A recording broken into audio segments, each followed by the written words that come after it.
Hey everyone, it's Mia, and today I am going to be teaching you how to propagate succulents from cuttings. So here are my cuttings of succulents, and there are a bunch of different varieties here, as you can see. Just give you a little overview. So the first step with your cuttings is obviously to get a cutting. So what you want to do is just take any kind of succulent, and so just pretend that this is on a succulent right now. And you're just going to take one of the leaves and twist it like that and then pull it off. And it should come off pretty easily since succulents tend to be pretty delicate. And you want to make sure that you're choosing a healthy looking piece, so not brown, not dried up, not molding over, stuff like that. You want to make sure it's nice and green and pretty looking. So I find that much bigger varieties of succulents, like the ones that have like bigger leaves like this, compared to something like this. See how this one is much bigger and this one is very tiny compared to this one. So you want to make sure that you're getting a pretty big piece because those tend to do better, but in some cases, like I have one right here that is getting some pretty long roots, and as you can see, it's very, very tiny. And yeah, it all depends on the succulent that you're getting it from too, making sure that it's a healthy succulent. Sometimes if your succulent is molding from the bottom up, you can take the leaves from the top of the succulent, the ones that aren't molded over yet, and you can still use those as cuttings and kind of like save your succulent. So I'm going to be telling you now how to actually get these roots that you see on some of these succulents here. So just this took about, I would say it's been about 2 months with this one.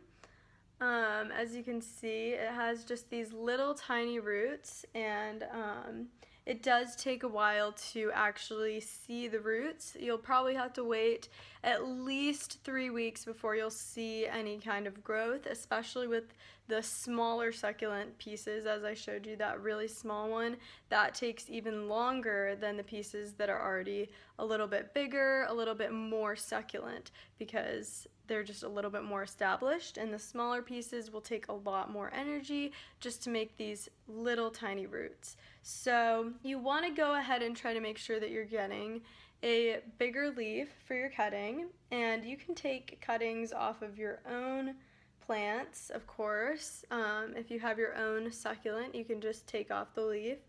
Or one thing that you can do that's a little bit more of a like free option, obviously if you have a friend who has a succulent and you really like that succulent, then you can ask them, or you can go to Home Depot and they usually have a cart with a bunch of plants that they're throwing out in the middle of the day, because they don't really want people to know that they throw away a lot of plants actually, but they do. Home Depot, Walmart, Lowe's, those kind of bigger stores tend to have a lot of plants that mold over or get diseased, or even just have a few like drying up pieces, and people just don't want to buy that, so they have to throw it away. So if you see that cart, you can ask someone who's working there and ask them if you can take some cuttings from some of the succulents, and they'll usually say yes because they're going to be throwing away those plants anyways. So on to the actual care. I know I've said that a couple times, but I just wanted to get all that stuff out of the way, to make sure that you have a good cutting to start with, because that is a big part of it.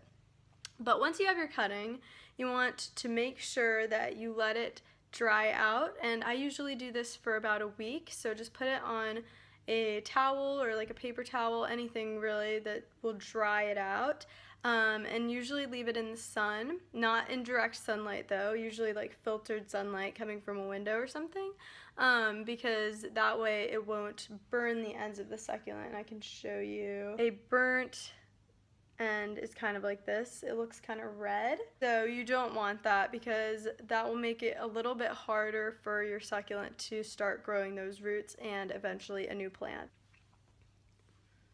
So once you have a cutting that you're happy with, so let's say this is your cutting, you want to place it in a pot that is filled with potting soil. And you want to make sure that you are spraying it. I usually use a spray bottle like this, just filled with water. I use filtered tap water, and I just spray it in the morning. I usually spray it around 6:15 a.m. before the sun comes out, and then that way they will have a chance to dry out completely after I spray them, and then I will spray them again the next morning. But you want to make sure, so I sprayed them a little bit earlier, so several hours ago now, but you want to make sure that the soil that they are in is completely dry before you spray them again. And that's why I find that the method of spraying them works the best, because it usually allows for them to dry out before you go back and water them again, because the soil does not absorb the water as slowly when you spray it. So I find that that works pretty well. You just want to make sure that you're spraying it evenly and getting a good coverage of all of the succulent cuttings if you have several, more than one. But you also want to make sure that you're spraying it enough too. I usually spray it like a couple times, like I'll spray it like 1, 2, 3, 4, 5, and I'll make sure I get all the way around the pot. And it depends on how many succulents you have, the size of your pot, everything like that too. But if you only have one, you're obviously not going to have to spray it as much. You just want to make sure that the soil is completely covered in water, and make sure that it dries out fully too before you spray it again, because you don't want to overwater these succulents. But you can water the cuttings more than you would water a normal established succulent, because you are trying to get some growth to happen, and since they don't already have roots, and since they're on top of the soil, they're not going to rot over as quickly or with the same amount of water as a normal succulent. You can give them more water than a normal succulent would get. And so once you see these roots that are established, you're going to want to leave them in there, so in the pot. So just leave them on top of the soil. Don't like bury them under the soil. Don't do that. You just want to leave them on top. But once you see that they're growing an entirely new plant like this, so we've got like the actual new plant, and then this is the cutting that it's from, and it's got like a bunch of roots here too that are kind of all over the place. But once you notice that it's starting to grow a new plant, that's good. That means you're on the right track. You want to keep doing what you're doing. But once it has a fully established plant, so bigger than this one that I just showed you, but like about this size, you can go ahead and put it under some soil, put the roots under the soil. So that way you can start to establish your new succulent. So yeah, that's pretty much all that I have to say about succulent cuttings. If you have any questions, you can leave them in the comments and I will definitely answer them. Or if you want me to make another video about plants or succulents or any other kind of propagation of other plants, you can leave a comment below and I will try to make a video about it. And I'm going to try to make more plant videos on this channel and kind of turn it into a plant channel. So yeah, just let me know what you guys want to see, and don't forget to hit that like and subscribe button, and I'll see you in my next video. Bye!